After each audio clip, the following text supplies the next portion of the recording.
Assalamualaikum warahmatullahi Salam wabarakatuh. warahmatullahi Salam wabarakatuh. sejahtera untuk kita semua, salam Indonesia, semoga sehat selalu. Pemirsa Jogja TV, kami kembali hadir dalam bincang hari ini. Iya, yang akan kita bahas tidak akan jauh-jauh dari daerah istimewa Yogyakarta yang menjadi tempat tujuan wisata. Apalagi kalau kita berbicara mengenai wisata alamnya. Tema yang akan kita angkat hari ini adalah mengenai kebijakan pengelolaan ekosistem kawasan Kars di daerah istimewa Yogyakarta. Seperti yang kita tahu, kawasan Bentang Alam Kars atau KBAK Gunung Sewu ini meliputi yang ada di Kabupaten Gunung Kidul dan juga di Kabupaten Bantul. Dan kawasan Bentang Alam Kars ini juga menjadi daya tarik wisata yang luar biasa karena didukung dengan bentang alamnya yang merupakan ada pantai sepanjang 73 km kurang lebihnya yang menjadi daya tarik investor tentunya untuk mengembangkan bermacam-macam seperti tempat wisata, seperti hotel, kemudian resort gitu ya. Dan melalui konsep Among Tadi Dagang Layar, ini menjadi salah satu konsep yang diharapkan nantinya mampu untuk mengurangi kemiskinan dan meningkatkan martabat masyarakat Yogyakarta. Serta menyelaraskan ketimpangan yang ada di wilayah pantai selatan. Tapi kalau kita berbicara mengenai kawasan Bentang Alam Kars, ini dinamikanya banyak sekali. Nah, nanti kita juga akan obrolin sebenarnya apa saja sih dinamikanya di sana, kemudian juga apa dan bagaimana kebijakan yang diambil supaya nanti bisa untuk mengelola ekosistem kawasan Kars yang ada di daerah istimewa Yogyakarta. Sudah hadir di studio ada 4 narasumber kami akan diskusi, akan berbincang banyak hal terkait dengan ini dan kedepannya bagaimana bisa bermanfaat untuk masyarakat. Yang pertama di samping saya, beliau adalah dari Komisi C DPRD Daerah Istimewa Yogyakarta, Bapak Lili Syaiful Ahmad, SP. Assalamualaikum Pak Lili. Salam warahmatullahi wabarakatuh. Tetap semangat Pak Lili. Semangat Ya. terus. Apa kabar kawasan Bentang Alam Kars Pak? Tetap jadi perhatian Komisi C juga gitu ya. Iya. Baik-baik saja, nanti kita bahas. Baik-baik aja. Iya. Kemudian juga ada Bapak Petra Sawacana STM SC, beliau adalah Ketua Umum Indonesian Speleological, ini agak-agak susah nih. Benar ya Pak ya saya? Ya, benar ya. Speleological Society atau ISS. Ya, apa kabar Pak? Kabar baik. Terima kasih sudah bergabung bersama dengan kami. Ya, Saya mau nanya. terima kasih sudah diundang. Iya, ISS itu sebenarnya apa? Tapi nanti dijawabnya ya. Ya. Kemudian kegiatannya apa saja? Ya. Tidak hanya mungkin saya yang nggak tahu, mungkin sebagian dari masyarakat juga masih banyak yang belum familiar begitu. Kemudian di sampingnya, kalau ini ada ketuanya, di sampingnya ada penasehat dari ISS. Ya. Beliau adalah Profesor Dr. Insinyur Eko Teguh Paripurna MT selaku Ketua Pusat Studi Manajemen Bencana UPN Veteran Yogyakarta sekaligus juga penasehat dari ISS. Apa kabar Bapak? Alhamdulillah. Matur Berkati nuwun. sehat. Matur nuwun saudara di sini. Ini kalau berbicara mengenai apa saja ya yang menjadi kewaspadaan masyarakat di sekitar, saya tanya ke Bapak ya. Ini bukan nakut-nakutin ya Pak? Lebih ke mitigasinya gimana gitu ya Pak ya? Iya. Oke, baik. Kemudian juga ada Bapak Asisten Perekonomian dan Pembangunan Setda Daerah Istimewa Yogyakarta, Bapak Dr. Andes Tri Saktiana MSI. Apa kabar Bapak? Ayam tentrem, tambah makmur. Iya. Bapak selalu punya slogan-slogan setiap ditanya itu. Terima kasih, sehat selalu untuk Bapak. Matur nuwun sudah rawuh di sini. Dan kami berlima, saya terutama akan banyak pertanyaan sekali. Di sini sudah ada beberapa list pertanyaan terkait dengan kawasan lindung geologi yang sampai saat ini belum ada pengaturan secara detail begitu ya di tingkat provinsi gitu. Tapi apakah benar demikian? Saya tanya dulu ke Pak Lili. Gimana Pak Lili kalau mengenai yang ini? Mungkin aturan-aturan lain dasar hukumnya banyak Pak, tapi secara detailnya apakah sudah ada? Belum. Baru proses. Jujur Bapak ya? Iya. Oke. Karena kan kita usulkan di periode yang lalu, di 2024 kita sudah usulkan dari Komisi C Ya. untuk proses ini. Jadi sebuah pansus. Kebetulan saya nggak ikut di pansus tersebut. Saya agak sedikit lupa apakah ini sudah jalan atau belum, Mas Petra. Ya. Itu jadi justru di sini saya mumpung ketemu sama ahli-ahlinya, Oke. saya juga akan pengen mendengarkan nanti Oke, siap. apa kelebihan dan kekurangannya dan kalau kemarin memang sudah muncul itu NA-nya, tapi belum kita pelajari lebih detail. Jadi saya tadi minta detailnya. Baik yang berkaitan dengan sampah itu juga belum, berkaitan dengan Kars ini juga belum. Tapi memang tahun kemarin sudah kita usulkan, di 2024 kita usulkan menjadi perda baru untuk kaitannya dengan ini. Khusus ini ya? Iya, khusus ini. Jadi tidak hanya perda terkait dengan pemanfaatan tanah, tidak hanya terkait dengan RT RW-nya, tapi harus lebih detail lagi ya? Detail, langsung fokus di ini, kawasan Kars atau pegunungan Kars. Gitu. Ya. Baik, ya. Jadi sama-sama kita mendengar dan sama-sama kita belajar dan sama-sama kita cari info terkait dengan itu. Supaya nanti ke depannya pansusnya ini juga tepat sasaran juga nih, kembali ke sana ya. Oke, baik. Saya ke Mas Petra dulu, Mas Petra. ISS, Indonesian Speleological Society. Ya. Ini apa, Mas? Ya, sebelum saya menyampaikan terkait dengan ISS, sebenarnya Jogja itu pelopor untuk awal kerja-kerja gua gitu ya. Jadi tahun saya itu di Jogja itu masuk dalam organisasi namanya Cynthia Kunyata Speleological Club. Nah, jadi kami berapa tuh dulu tuh? Kalau saya masuknya di tahun 2003. Oke. Nah, zaman masih mahasiswa ya. Jadi di Jogja itu ada satu organisasi, pendirinya dari UPN juga gitu ya. Nah, terinspirasi dari dulu pemerintah Indonesia tahun 80-an itu, pemerintah DIY itu mengundang satu peneliti dari McDonald dan tim dari BCRA dari Inggris gitu ya, untuk memetakan gua dan sistem sungai bawah tanah. Nah, ada 3 sistem besar kan, ada Panggang, Pribin gitu ya, Baron, Kali Suci gitu ya, yang itu menjadi inspirasi anak-anak muda di zaman itu yang ini ada gua, tapi kok kita nggak meneliti orang lain, kok yang meneliti orang lain gitu ya. Nah, kita tuh belum tahu atau memang tahu tapi tidak melakukan waktu itu. Ternyata di tempat kita kan banyak tuh. Sebenarnya ini domainnya anak-anak pecinta alam zaman itu, mahasiswa zaman itu masih mahasiswa SMA gitu ya. Nah, ASC itu Cynthia Kunyata Speleological Club itu memang lahir di tahun 84 gitu ya. Nah, itu bermula dari ada satu namanya Bapak Speleologi di Indonesia, almarhum Dr. Ko, yang menggagas adanya speleologi di Indonesia gitu ya. Dan Jogja itu dia punya mainan sendiri dan punya potensi yang besar gitu ya. Sehingga Jogja dari berbagai organisasi speleologi, Jogja yang paling bertahan gitu. Nah, saya termasuk sampai saat ini diteliti juga nggak habis-habis. Iya, akan ada Gunung Sewu itu yang terpetakan sekarang sudah 708 titik gua. Itu baru yang terpetakan ya? Yang terdata, ya? Tapi yang terpetakan itu baru 20%-nya. Nah, kemudian di tahun 2005 kebetulan saat itu saya masih anggota ini, saya itu masih terlibat dalam awal penelitian Karlsruhe Universitas untuk pengangkatan air sungai di Bribin. Jadi kami di tim ASC itu menjadi salah satu dianggap tenaga ahli profesional bagi mereka gitu ya.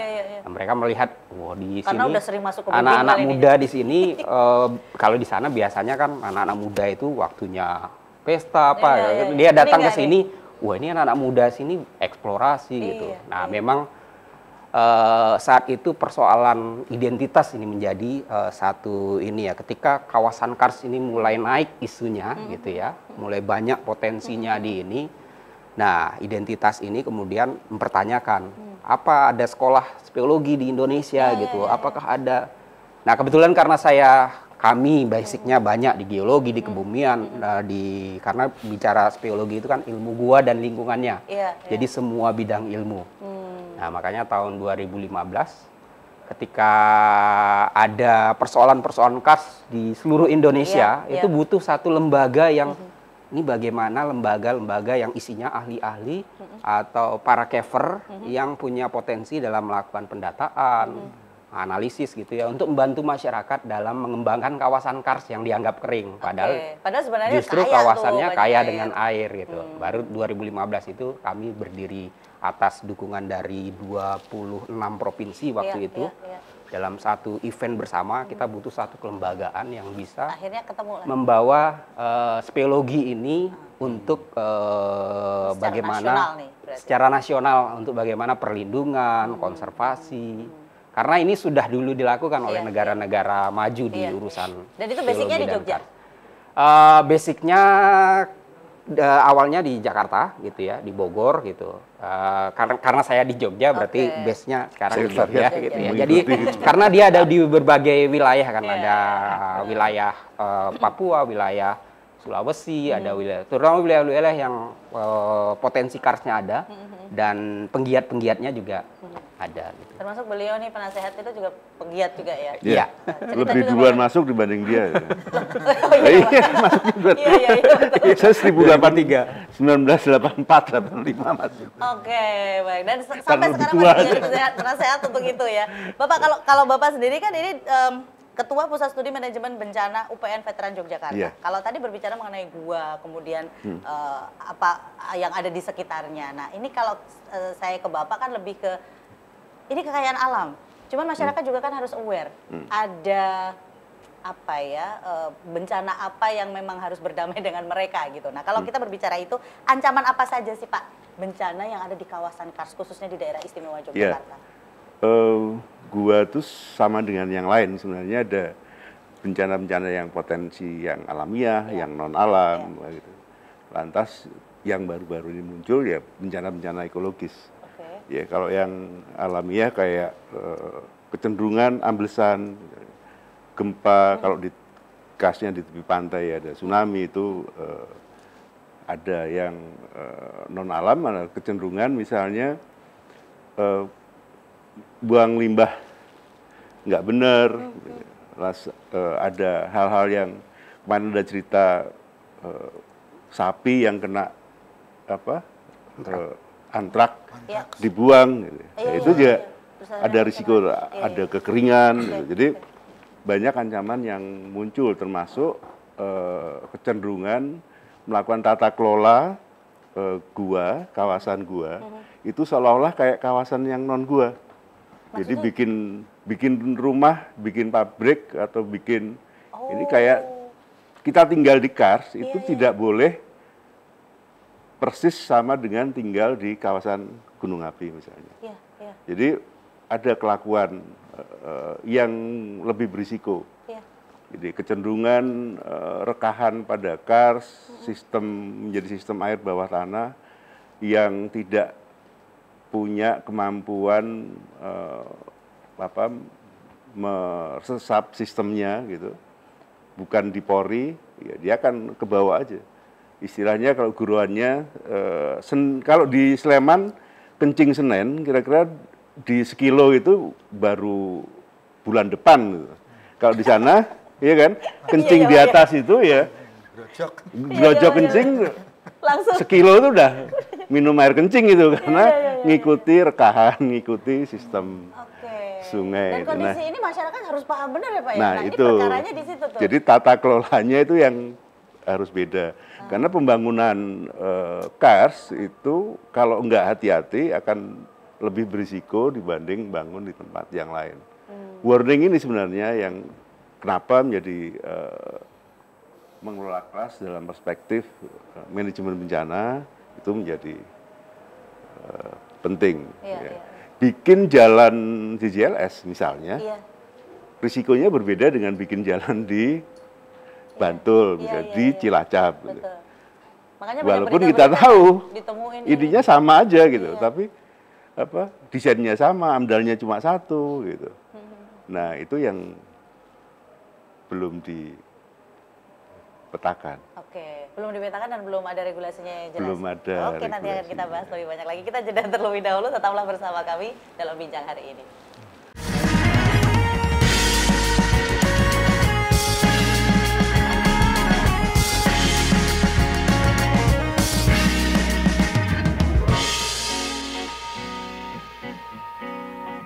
Anda masih bersama kami dalam bincang hari ini, kebijakan pengelolaan ekosistem kawasan Kars yang ada di daerah istimewa Yogyakarta. Jadi dilema antara kita punya kekayaan alam yang luar biasa, di mana ini nanti langsung banyak investor yang datang, dibikin resort, dibikin macam-macam. Wah ini adalah pemandangan yang indah, surga yang tersembunyi. Tapi ternyata kita justru menyalahgunakan itu. Masyarakat malah justru tidak mendapatkan apa-apa dari apa yang mereka miliki sebenarnya. Nah ini akan kita bahas lebih banyak. Dan ini merupakan salah satu dinamika yang tadi di awal sempat saya sebutkan. Saya ke Pak Tri dulu. Pak Tri, banyak dinamika terkait dengan kawasan Kars ini ya Pak ya. Bagaimana pemerintah merespon dinamika ini Artinya dengan kebijakankah, dengan peraturan-peraturan yang adakah, seperti apa Pak meresponnya?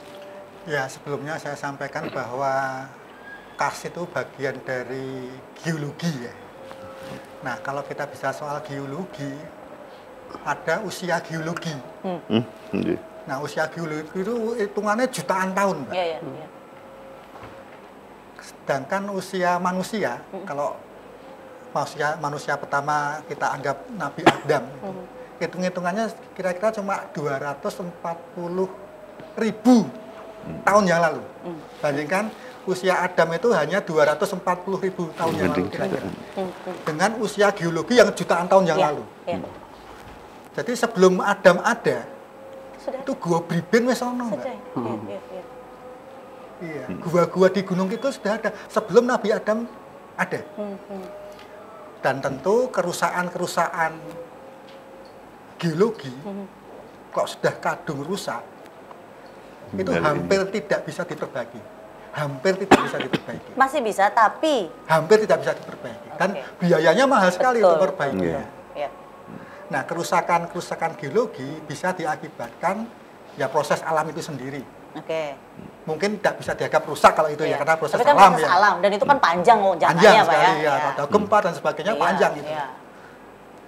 Di era modern, kerusakan geologi banyak diakibatkan oleh ulah manusia.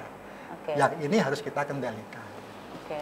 Tapi bagaimana juga untuk melihat Kars, juga melihat yang lainnya, kita seperti melihat dua sisi mata uang, Mbak. Ada sisi konservasi dan ada sisi pemberdayaan ekonomi, peningkatan kesejahteraan. Masyarakat yang ada dua itu harus kita lakukan. Kalau hanya sisi konservasi saja tanpa meningkatkan kesejahteraan masyarakat, lagu ngopo Gusti Allah menciptakan itu. Tapi kalau hanya melihatnya dari sisi ambisi ekonomi saja tanpa melihat sisi konservasi, pasti manfaat ekonominya juga tidak akan bertahan lama. Jadi sisi konservasi itu juga mendukung sisi ekonomi dalam jangka panjangnya.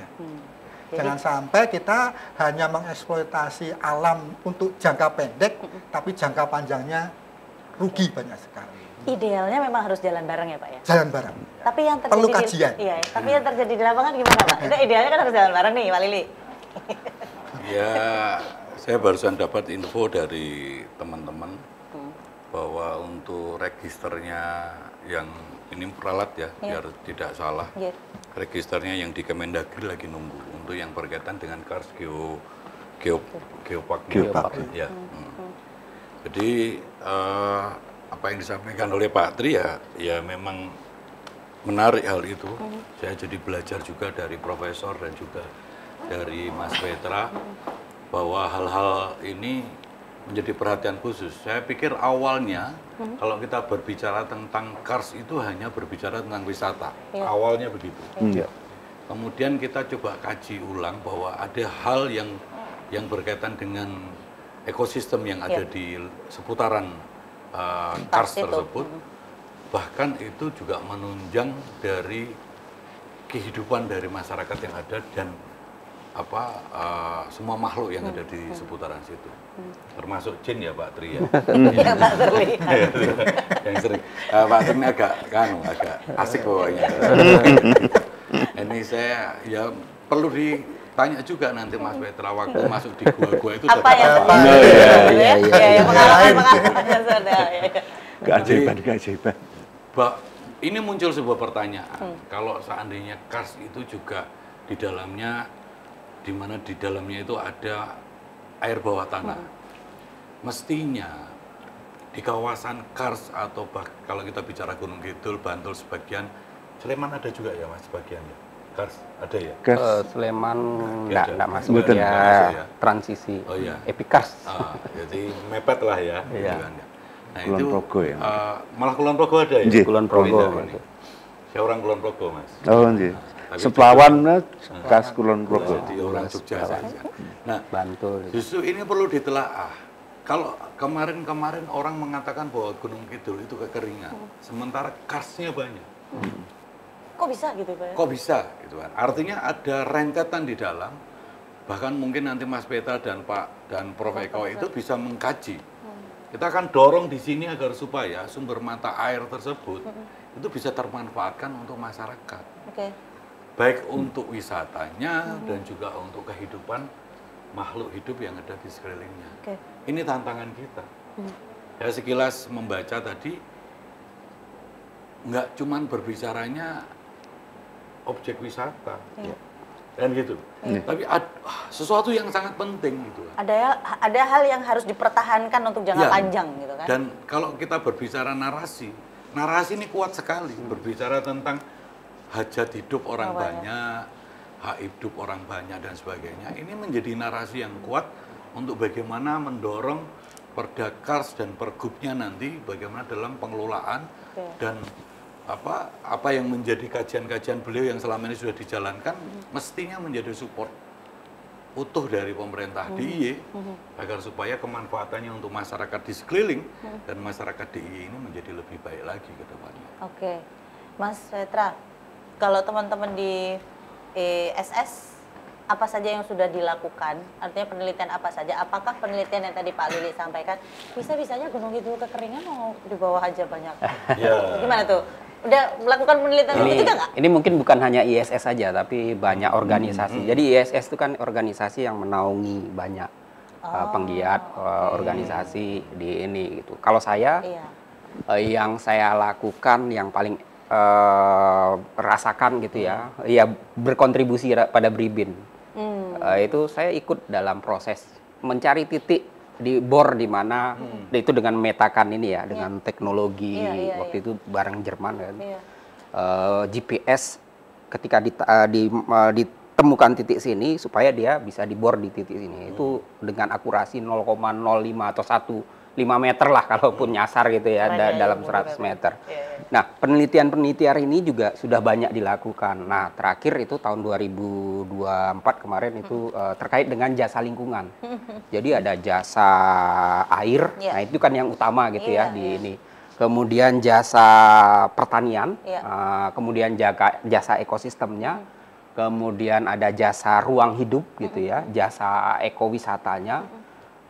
Kemudian jasa pemanfaatan karsnya itu sendiri. Jadi kalau di hasil kajian di 2000, kebetulan saya dengan Biro PIWP itu bareng-bareng gitu ya melakukan kajian itu, melihat potensi kars itu kalau divaluasi nilainya itu hampir setara 1.600 total ya, 1.600 triliun per tahun gitu yang dihasilkan gitu ya dari semua sektor itu. Artinya ini bisa kalau ngomongin soal masyarakat yang sejahtera harusnya bisa ya korelasinya harusnya sejahtera ya. Iya. Nah, dalam konteks ini sebenarnya waktu itu kita membandingkan soal ekowisata gitu ya tadi ya. Kalau bicara ekowisata yang sekarang masif yang lagi rame itu kan ketika dia merubah bentuk lahan. Betul. Nah, waktu itu kita bandingkan bagaimana ekowisata yang dikelola oleh masyarakat dengan yang dikelola harus merubah lahan gitu ya. Investor besar secara ini air akan hilang nilai fungsinya ketika daerah epikars atau daerah serapan airnya itu ini. Tapi ketika jasa wisata itu nilai yang masuk itu ke investornya itu lebih besar daripada pajak karena pajak yang kita hasilkan dan lebih cepat. Pajak yang dihasilkan itu kan dari retribusi. Nah, tapi ketika kita coba kaji di masyarakat dengan kelompok kan sistemnya di sana, itu ketika masuk kelompok itu tidak bersyarat gitu ya. Tapi margin mereka di satu tempat wisata itu bisa sampai 2 miliar per tahun gitu ya dari yang dikelola masyarakat. Nah, sementara kalau di yang sektor kelola investor tadi, dia kan satu terusan tiket ya. Nah, kami cek gitu ya, pendapatan asli daerah memang meningkat dari sektor wisata sampai 26 miliar per tahun gitu ya, bahkan sampai 30 miliar. Itu yang dikatakan Pak Tri, dua sisi yang berbeda ya, dilema ya Pak ya. Ketika kita lihat itu, dia itu baru dari retribusi, belum pajak. Pajak itu tidak masuk karena ya kan jadi isu besarnya kan ini kawasan bentang alam kars, tidak ada izin, tidak ada ini, nah itu jadi fenomena yang ini. Artinya sebenarnya kalau jasa lingkungan itu bisa diterapkan, itu akan lebih bermanfaat. Ini contoh salah satu ini di Kars Belis gitu ya. dia menggunakan jasa lingkungan penyerap karbon. Nah, Kars Belis itu di Amerika Tengah gitu. Dia dengan merawat kawasan Kars sama koralnya dapat $4 juta per tahun gitu ya. Dalam secara alami artinya bukan investor yang skema yang carbon trade yang sekarang sedang berjalan gitu. Nah, itu perlu dikembangkan juga gitu di pemerintah. Dan sekarang sudah dimulai dengan DLHK ya. Program result based payment yang dari Kementerian Kehutanan dan Lingkungan Hidup. Nah, kajian-kajian ini yang harus diteruskan kepada teman-temannya Pak Lili nih supaya nanti waktu membahasnya ini bisa sangat detail gitu ya Pak. Pak Lili kalau misalnya butuh informasi apa boleh loh Pak, nanti ikut disampaikan, bantu saya nanya juga boleh. Baik, nanti saya akan lanjutkan lagi dengan Prof. Eko. Saya akan bertanya lagi karena masyarakat di sekitarnya juga harus paham. Tadi Prof. Eko menyampaikan bahwa nanti ada retakan lah, ada longsor lah, ada dan segala macam. Nah, ini bagaimana bisa memahamkan masyarakat supaya masyarakat juga tahu dan tidak dengan seenaknya merubah bentuknya gitu ya. Hanya gara-gara jangka pendeknya lebih bisa diterima. Setelah yang satu ini tetap bersama kami.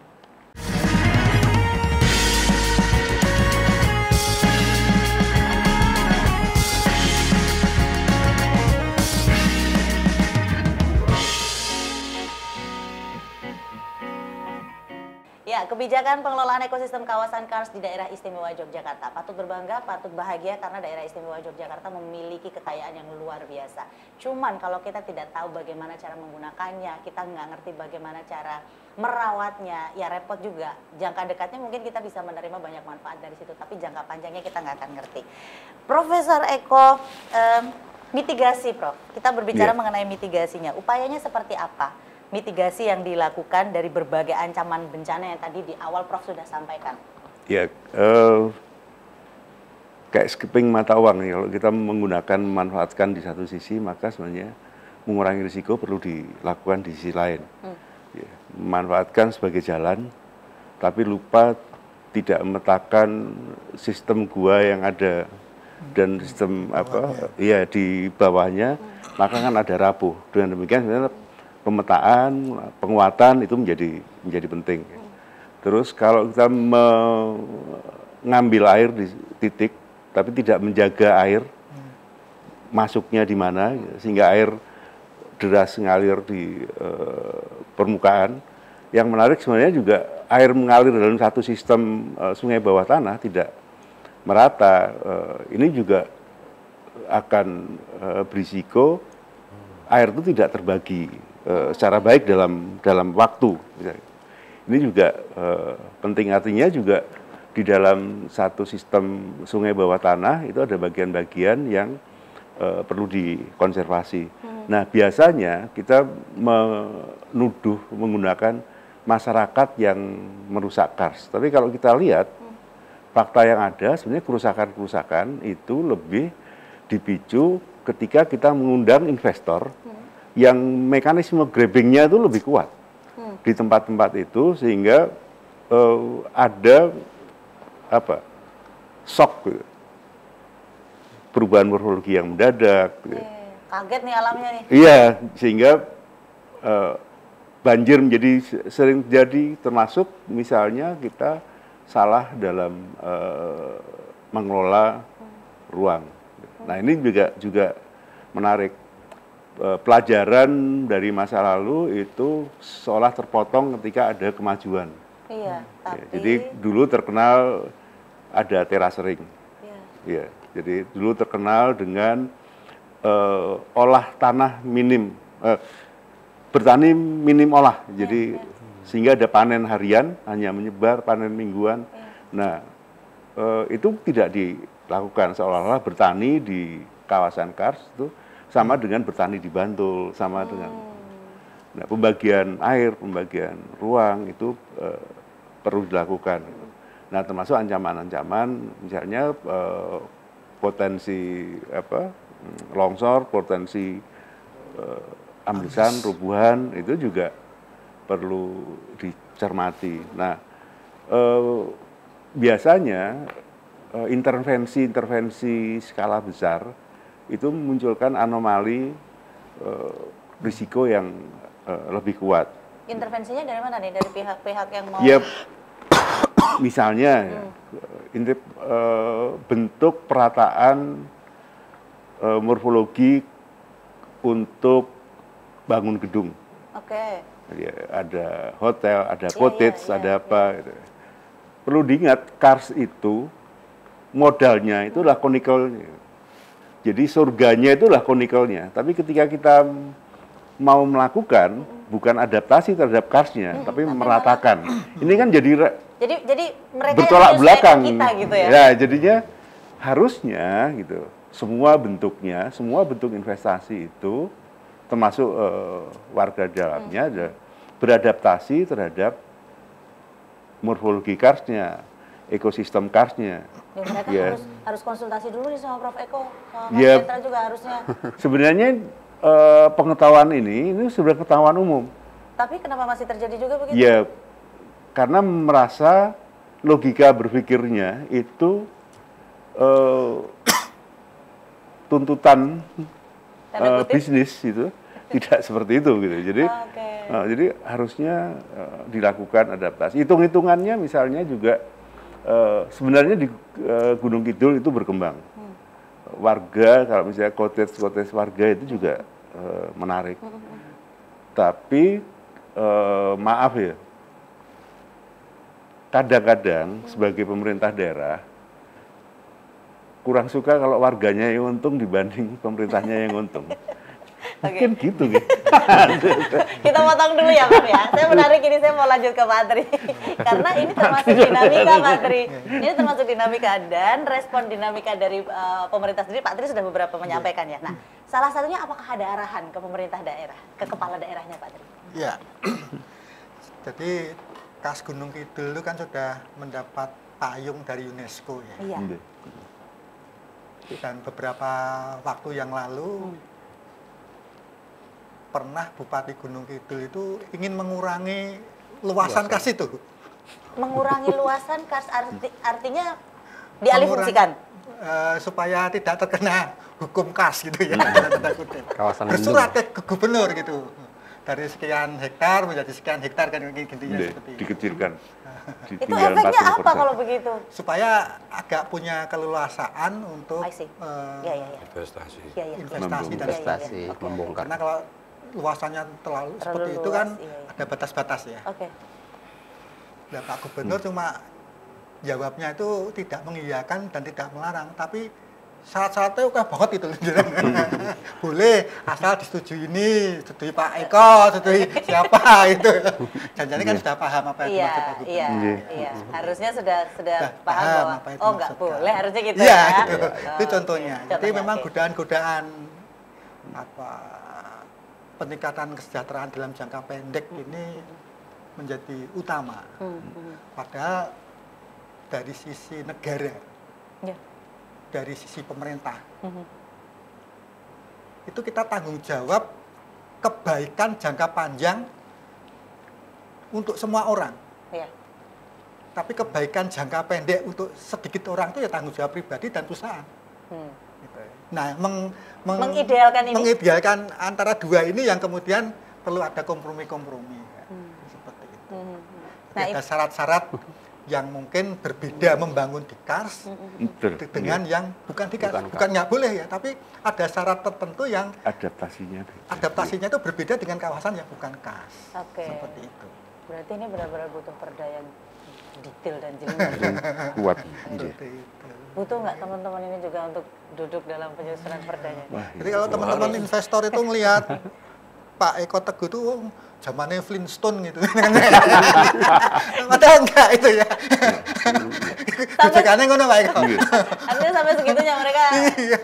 Buat pemikir zaman Flintstone ini. Karena kalau ngomongin soal arahan ke pemerintah daerah, kan berarti ada 3 nih ya. Ada Gunung Kidul, ada Bantul, ada Kulon Progo aja Pak gitu ya. Dan ini apakah sudah dilakukan juga? Sudah. Tentu tingkat detailnya yang kemudian perlu lebih ya. Misalnya ada membuka kawasan baru, ada jalan baru. Nah, ini perlu tingkat detailisasi di bawahnya itu ada rongga-rongga enggak gitu loh. Kalau ada rongga berapa puluh meter dari jalan yang akan dibangun. Nah, ini kadang-kadang regane ya larang, Mas. Itu. Ya kata-kata seperti itu. Nah, ini sekarang masyarakat udah paham ya, kenapa kok jalannya dibikin belok-belok. Ini urusannya sama itu. Lurus aja bisa, bukan masalah itu, karena di bawah ada hal yang harus dilindungi. Dengan dimana kita harus membuat sarana prasarana yang memudahkan masyarakat, tapi juga kita harus melindungi itu untuk jangka panjang. Nah, kalau sudah terlanjur, ya, gimana tuh Pak? Ada manajemen trafficnya nanti barangkali yang boleh melintas, tonasenya sekian, dan sebagainya, dan sebagainya. Seperti itu. Oke, baik. Siap. Masih ada waktu untuk sesi ini atau kita jeda dulu? Baik, kita akan jeda terlebih dahulu. Sesaat lagi kami akan segera kembali. Tetaplah bersama kami dalam Bincang hari ini.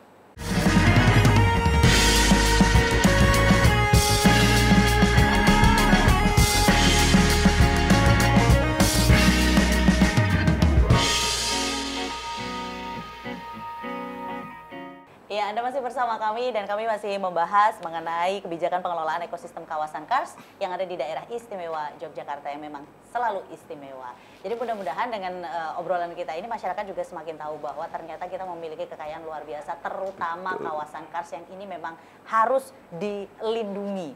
Nah, kalau dari Pak Lili, ada masukan apa nih kalau dari Komisi C Pak Lili ya terhadap program kegiatan yang sudah dilakukan oleh teman-teman dari ISS, kemudian dari UPN gitu, kedepannya seperti apa Pak? Selain harus menyiapkan nih perda yang benar-benar detail untuk itu. Ya sering ketemu, ngopi kan gitu. Iya. Karena segala sesuatu itu kadang-kadang selesainya kalau kita bicaranya informal. Betul Pak ya. Betul. Di kantor kami ini kan terbuka Pak, ya, khususnya di Komisi C. Nanti ya kita bisa tuker-tukeran nomor lah gitu kan. Nanti, atau yang mau fasilitasi nanti Biro PIWP. Kami siapa? Gitu kan. Nanti kita diskusi, berbicara berbagai hal tentang hal ini. Jadi saat kita ini membuat regulasi yang berkaitan dengan peraturan daerah dan nanti juga rekomendasi untuk pergubnya dan sebagainya kan tidak salah sasaran. Jadi apa yang menjadi selama ini dilakukan oleh Prof. Eko dan juga Mas Petra ini kan perlu kita tindak lanjuti. Jadi tidak semua dari kami itu semuanya, kadang-kadang anggota dewan kan dianggap pinter kan gitu kan. Ngerti semuanya ya. Padahal kan kita juga sebenarnya enggak, kita perlu sinau, kita perlu belajar, kita perlu mendapatkan masukan. Masukan agar supaya implementasi di lapangannya tidak salah kan gitu, tidak salah. Dan memang tidak semuanya mau dikasih informasi atau dikasih masukan, Mas. Tapi saya yakin di DPRD DIY, khususnya di Komisi C, kami dengan justru berharap ada masukan dari teman-teman aktivis atau pelaku-pelaku seperti ini, seperti penjahat-penjahat. Sehingga kami tahu saat kami harus berbicara dengan masyarakat. Jangan sampai salah kan gitu. Di sebelah mana kurangnya, di sebelah mana lebihnya. Misalnya kan bisa jadi kita bikin aturan kebablasan, tapi implementasi malah nggak jelas. Kan gitu kan. Tapi lebih teknis. Kalau bahasa perda memang tidak bisa langsung pengerucutan. Nanti teknisnya nanti di pergubnya. Jadi paling tidak kerangka dasarnya sudah ada. Termasuk ini Mas, sering di dalam sebuah rumusan perda baru atau pansus-pansus kami sering menyampaikan bahwa pendanaannya tidak hanya cukup jadi draft pendanaan ini kasuistik ya. Dalam perda itu kadang-kadang ada pembiayaan atau pendanaan dengan APBD DIY. Kalau saya ada di situ atau saat kami di rapat BAPEM gitu, itu kita sampaikan gitu bahwa APBD DIY dalam kurung itu APBD murni dan DAIS.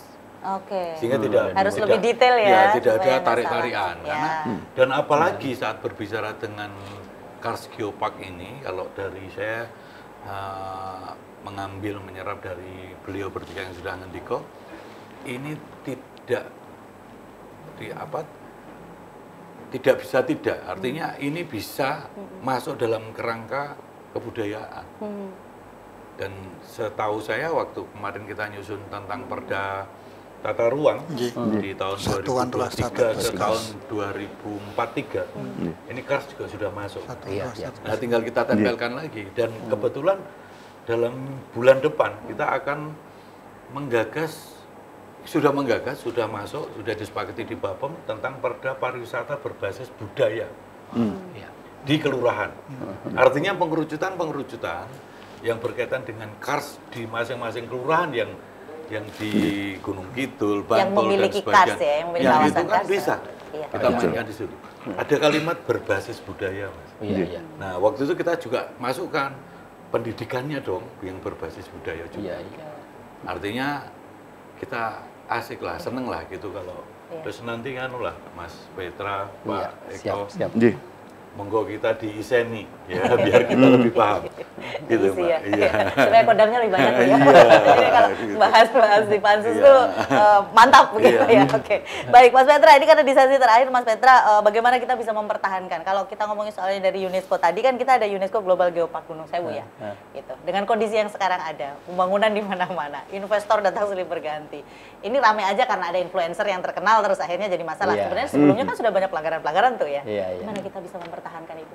Ya, kalau saya sih harusnya Jogja ini bisa menjadi pembeda gitu. Itu juga yang terjadi pada saat proses penetapan KBAK. Jadi Jogja ini cukup kuat gitu ya mempertahankan pengorbanannya gitu ya. Dulu tuh ada beberapa wilayah yang di enclave gitu ya. Dibanding di KBAK kawasan bentang alam kars lainnya, Jogja ini yang paling struggle gitu ya karena banyak akademisi zaman itu yang dan temuan baru sekarang justru wilayah Bedoyo yang wilayah pertambangan ancaman terbesar kars itu kan perubahan lahan. Nah, yang banyak itu pertambangan. Nah, justru sekarang ditemukan bahwa itu sistem tangkapan hujan utama, sistem Kali Suci ke Bribin gitu ya. Nah, tapi itu udah terlanjur dikeluarkan atau dienklavkan lah bahasa geologinya. Tapi secara geologi pun masih jadi pertanyaan, perdebatan gitu ya. Kenapa itu dienklavkan? Ya karena mungkin waktu itu mengorbankan.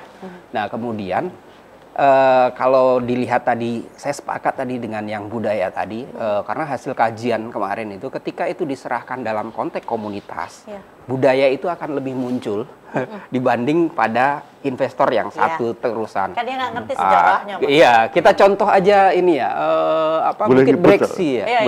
Bukit Breksi itu kan sekarang berapa peningkatan ke desa gitu ya dibanding tambang. Karena ketika waktu kita kajian sekarang dalam proses kajian tambang itu dana yang masuk ke desa itu tidak tercatat di APBDes gitu ya, APB kelurahan gitu ya. Saat ini dari semua IUP yang ada justru wilayah-wilayah yang eksploitasinya kencang itu di Jogja itu dia cenderung lebih tingkat pertumbuhan ekonominya lebih kecil dan lebih miskin daripada desa yang tidak ada kelurahan yang tidak ada ini kegiatan pertambangan. Kemudian ternyata yang speleologi itu ilmunya luas ya. Ya. Sampai ke ekonomi dipelajarin juga. Iya. Iya, gua doang pelajarinya. Jadi karena memang ilmu speleologi itu ilmu gua dan lingkungannya. Nah, termasuk itu tadi ya. Bicara speleologi itu sebenarnya kan fungsi pengontrol utama sistem ekosistem yang ada di sekitarnya. Iya. Nah, bentukan speleologi dari adanya sistem air, perguaan. Nah, itulah kemudian interaksi itulah yang kemudian menjadi satu sentral bagaimana ekosistem itu bekerja. Nah, kalau kita melihat jasa lingkungan, ternyata Jogja itu tidak punya sejarah bahwa Jogja itu provinsi yang merupakan provinsi pertambangan gitu ya, eksploitasi. Peruntukannya bukan itu gitu. Tapi budaya tadi yang cukup menguat sehingga malah kemarin dari DLHK itu kan ada dana ya dari pusat terkait dengan RBP Result Based Payment. Kita kan menandatangani Paris Agreement. Jadi negara maju itu berkontribusi dananya untuk siapa negara-negara yang mampu menjaga kawasan hutan, kawasan ekosistem, termasuk kars itu ya, yang mampu menjaga supaya kita bisa klaim. Nah, sekarang kan lagi uji coba beberapa wilayah di Ombo. Nah, itu ada masyarakat yang dia mengelola air, ngambil air. Kalau di Bribin itu kan teknologi besar. Nah, mereka teknologi sederhana. Waktu itu kami melatih mereka untuk masuk gua. Nah, ini salah satu caranya seperti itu ya untuk mempertahankan itu ya. Oke, baik. Prof Eko, apa yang bisa diberikan oleh teman-teman yang ada di pusat studi? Iya, pusat studi itu banyak macamnya ya. Pusat studi lingkungan. Kebetulan kami pusat studi bencana. Nah, maka yang dibaca itu udah bagaimana sebenarnya pusat studi bencana mampu membantu semua pihak mengurangi risiko atas mismanagement, ya, kesalahan tata kelola kawasan kars, sehingga bentuk informasi warning atas ini loh jalan dibuat dengan satu AMDAL padahal berbeda, sehingga itu salah satu warning. Tentu ada yang marah pasti gitu ketika itu dulu saya sampaikan. Wah, kenapa saya digini-ginikan? Gitu. Tapi itu atau juga warning terhadap kenapa ini yang diambil, kenapa kita tidak punya adaptasi yang bagus. Masuk pada jenis tanaman yang ditanam. Jadi bentuk-bentuk mengidentifikasi potensi ancaman, lantas juga bentuk-bentuk upaya memperkuat warga. Hal-hal yang lain juga sebenarnya dalam tanda petik tadi menemani diskusi ngopi yang itu juga bagian dari proses. Dan kebetulan pusat studi kami lebih bekerja kan ke pengelolaan risikonya yang berbasis komunitas. Jadi kerja-kerja di lapangannya juga lebih mengarah pada bagaimana partisipasi warga itu kuat. Sering alasannya selalu kalau di kawasan kars ini, wah, kalau kars tidak dikurangi, gitu, maka warga kami itu tidak bisa meningkat ekonominya misalnya itu. Tapi justru itu hanya melihat dari satu sisi aja dong. Iya. Tapi dengan pembongkaran, misalnya yang tadi disampaikan, itu nilai-nilai ekologis, nilai jasa lingkungan, nilai-nilai tidak langsungnya itu akan hilang, drop, dan bahkan warga nggak dapat. Sebenarnya prinsip adaptasi, kembali ke budaya nenek moyang, adaptasi nenek moyang kita tuh nggak melawan alam dengan segala prosesnya yang lambat maupun yang cepat, tapi dia beradaptasi. Nah, itu yang dilakukan. Nah, kebijakan ke sana itu yang sebenarnya penting. Ya, misalnya tidak mengundang investor secara besar, tapi memfasilitasi warga. Contoh yang menarik, misalnya walaupun tidak di kars, itu kayak Ngelanggeran. Ya.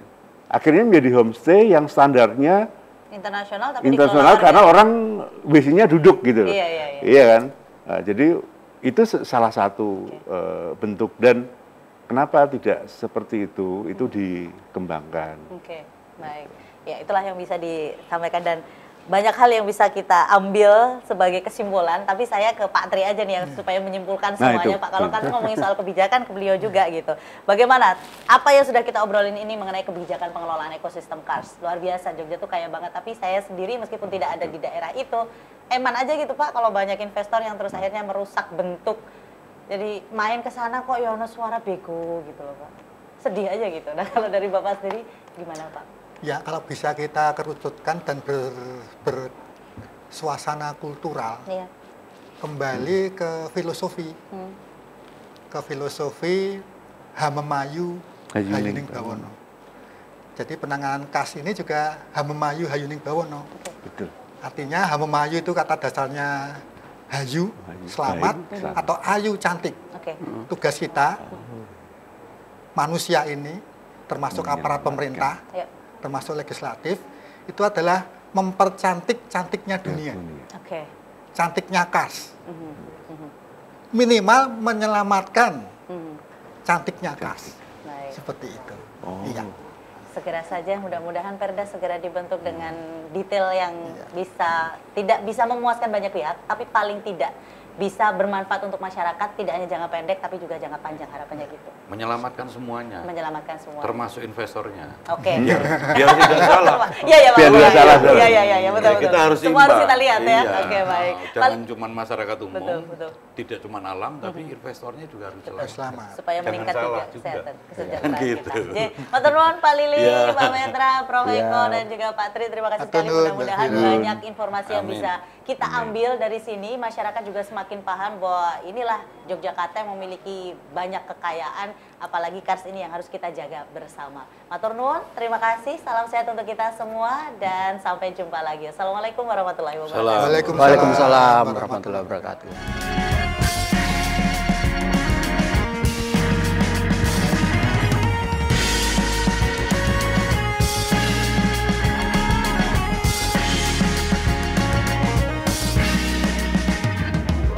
kasih.